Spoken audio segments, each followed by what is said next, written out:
SCP-128 Kinetic Energy Entity. Object Class Euclid. Special Containment Procedures.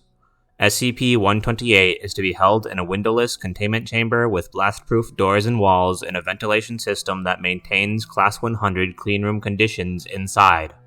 The interior of the containment chamber is to be monitored remotely by cameras welded in place with protective grating. The speakers and laser monitoring system must be similarly welded into place and protected with grating. The entry to SCP-128's containment chamber must include an antechamber with a second locked door that cannot be viewed from the chamber door. Personnel entering the test room for any reason must wear ballistic armor and must not bring any loose item into the chamber. All required equipment must be rigidly mounted to the armor. Interference with the laser monitoring system or the central wheel is forbidden unless required for maintenance. In the center of the containment chamber, a wheel must be mounted to a concrete pedestal and allowed to spin freely. Should the wheel be measured to spin at less than 4,000 rotations per minute at any time, all personnel are required to evacuate the containment chamber and foam nozzles will be deployed. Archived containment procedures, for log purposes only. Follow above procedures. Do not attempt below. SCP-128 is to be kept in a chamber measuring at least 10 meters by 10 meters by 5 meters, with walls and doors armored in 5 cm steel plate. All personnel who enter the containment room must wear full suits of heavy body armor, including ballistic plates. All loose objects, of mass greater than 5 kilograms, disregard, are strictly prohibited. Clothing and related items are generally considered safe, as the entity appears to be incapable of distinguishing these from their wearers. Writing utensils, loose change, and other trinkets present considerable hazards to personnel and should therefore be used sparingly. Disregard. Never enter the containment chamber. All items are to be cleared from room via suction before any personnel will be permitted to enter. Once personnel have exited, SCP-128 is to be given small objects, both to study its behavior and to alleviate boredom, if applicable. In the event of escape, the surrounding area will be evacuated and locked down, possibly followed by attempts to herd SCP-128 back into its enclosure. Past experiences suggest that the latter is unnecessary, as the entity has shown no apparent desire to vacate the premises and will eventually return of its own accord. Description: SCP-128 is an immaterial source of kinetic energy which can be conferred upon any non-living solid material within line of sight of the source. The source itself is motile, with a tendency to remain along the walls or at the central wheel of the containment chamber. The line of sight is blocked by any opaque material, including lead, steel, or even single sheets of paper, but not transparent materials such as ballistic glass. Opaque radiolucent materials will contain SCP-128's range of effect, suggesting that transmission of energy occurs at visible light wavelengths, but darkness does not prevent transmission of kinetic energy. Any loose, non-living materials within line of sight of SCP-128 are at risk of anomalous propulsion to hazardous velocities. Items under 100 grams in mass have been observed to accelerate to velocities of up to 900 meters per second in a period of 0.1 seconds, similar in force to machine gun fire. Analysis of the mass and velocity of every object undergoing acceleration indicates that the system of affected objects contains a constant linear momentum of 2,500 kilograms per millisecond, anomalously unconstrained by direction. It is therefore advisable to have many heavier items available to the object instead of fewer, lighter items. Despite SCP-128's invisible immaterial form, it has been determined that the entity cannot be compressed into a space under a 2 cm radius sphere. Such compression with opaque materials, however, is not advised, as dust particles within the space will be greatly excited, generating extreme heat, potentially rupturing the compression container explosively. SCP-128 arbitrarily chooses which items to accelerate, with a slight statistical preference for new objects over older ones. Despite the existence of some form of acceleration choosing, tests do not indicate an active sentience directing the choice, with one exception. The object does not accelerate living material, with its own parameters regarding what is considered living. People or robots moving of their own accord are not accelerated, nor is any part that is rigidly attached. Dead or unconscious people and animals are also not accelerated. Unmoving but conscious test subjects report a light tugging in the presence of SCP-128, which immediately stops at the first sign of movement or animal-like characteristics. Plants and fungi, alive or dead, are similarly not accelerated. Unpowered robots, however, are susceptible to acceleration. Addendum 128-1 Recovery Log. SCP-128 was recovered from a private home in... Reports of telekinesis and random anomalous kinetic activity had been previously confirmed by field agents, and MTF Mu-13 Ghostbusters was called in to isolate and capture the anomaly. Control. Okay, equipment check. Tranquilizer pistols? Mu-13 Lead. All pistols loaded and checked. Control. Ballistic armor? Lead. Armor check. Mu-13 Gamma. I'm not used to carrying this ordnance. Control. It's standard issue for this sort of intangible. We had to dig deep in our files and look up old references.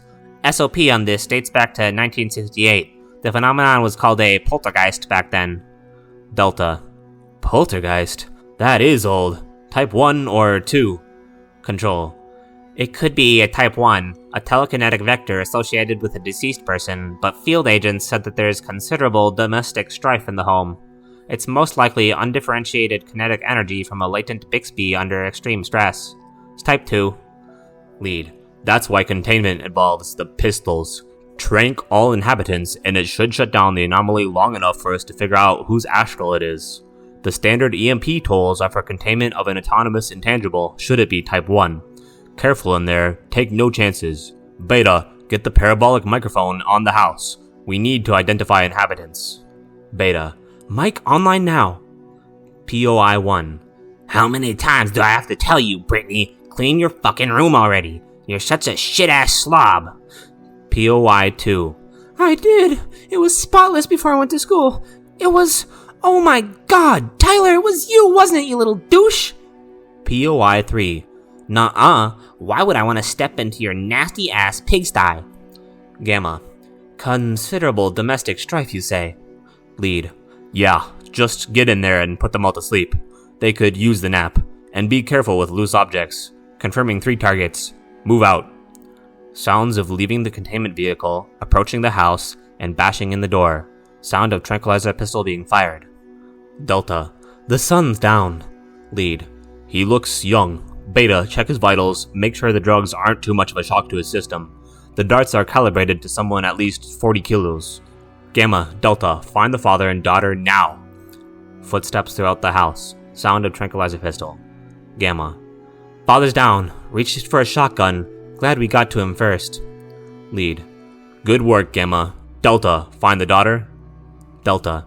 Tracked her to her bedroom. There's stuff everywhere like a tornado ripped through here. Sherja pulled. She's got a pet hamster, but I don't see her. Trying the closet. Lead. Careful, Delta. That's probably the source of the poltergeist activity. Delta. Roger that. I just got hit in the face with a pillow. Lead. Quick, Gamma. Delta needs backup. Screams are heard. Sound of wood splintering. Sound of tranquilizer pistol firing. Delta.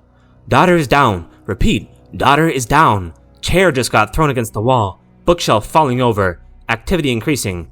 Marbles! She has marbles! Ow! Lead. We got a Type 1. Get out of the room, Delta. Damn it. Just ow! Everybody out! Delta. Grab my hand and pull. Wait, it's the hamster! It's a fucking tornado hamster! Tranking the hamster! Lead. Delta, no! The darts aren't calibrated! Sound of a tranquilizer pistol firing. Delta. Hamster down. Why aren't you stopping? I tranked your... Sound of... Lead. Everybody out! Delta down! Close the doors! Get ready for Type 1 containment! End log. Closing notes. EMP deployed for Type 1 poltergeist containment functioned as expected, but failed to contain the anomaly. Mu-13 Gamma backed the MTF truck through the residence wall into the daughter's bedroom and opened the back doors.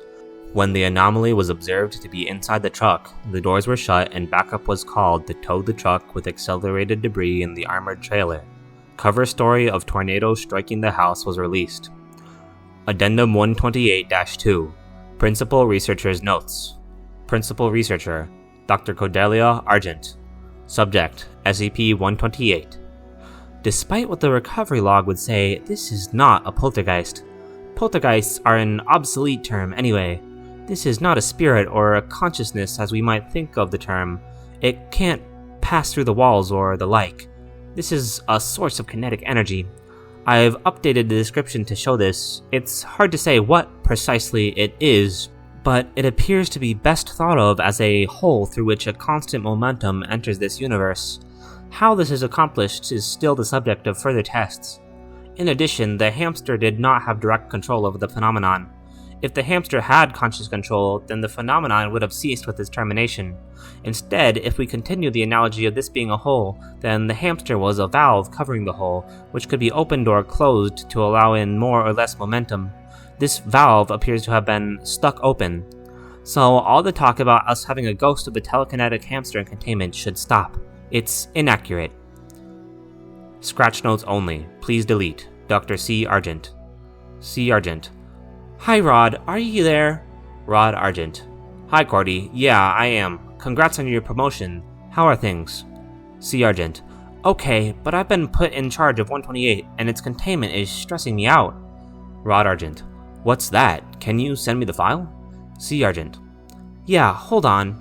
Sending SCP-128.SCP. Rod Argent. Got it, so it's some kind of kinetic energy entity? Sounds like just your sort of thing, Dr. Anomalous Physics. C. Argent. Haha, yes, very funny. Yes, I've figured out it's a field of constant momentum without a center of mass. Essentially, you treat the momentum of the system as a scalar constant instead of a vector, independent of direction. Simple enough, mathematically, but it does mean that the energy in the kinetic system is constantly fluctuating and being added to maintain the constant scalar momentum. It's supposed to be modulated up and down, but apparently it was under control of a hamster, and when the hamster died, the field got stuck it up. Rod Argent. So what's the issue about containment? There are procedures here. C. Argent. They're ridiculous! It's basically, give it toys, but take them away whenever someone enters the chamber just so it can fire the researcher's clipboard through his skull. I've had to fill the room with foam pillows and send janitorial D-class in there in full battle armor just to clear the body away. The site director says that's not the first time, and I just... C. Argent. What am I supposed to do? Rod Argent. You need a constant linear momentum without center of mass vector positioning in the containment chamber, and the controller entity of the momentum field demonstrates some familiarity with objects. C. Argent. Yes. Rod Argent. It's a hamster. Give it a wheel. C. Argent. It's not a That's why you're the biologist, and I'm the physicist. Thank you. Rod Argent. You're still the smart one with the promotion, sis. You're welcome. End file.